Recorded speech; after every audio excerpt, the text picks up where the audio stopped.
Yeah, it's pretty interesting. There's definitely repeating patterns that are recurring with the how it curves back into itself. Um, it appears to be fractal. If I suppose, right, like if it started growing from it, let's look at the top one real quick, right? Hmm. It started growing from where it's at the most narrow at the bottom, right? It it looks like division that's spreading, right?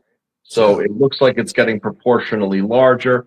Then it has, like a collapse event, which it always does, and then it starts growing exponentially from there, collapse event, and then exponentially from there, collapse event.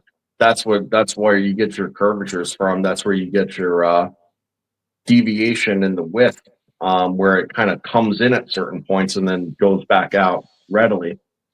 I mean, it's very fascinating. It follows the same principles as how I had explained previously, how the electromagnetic fields build out a sphere. Basically, it goes into a state of diffusion until it reaches an equatorial plane, which is yet to be determined.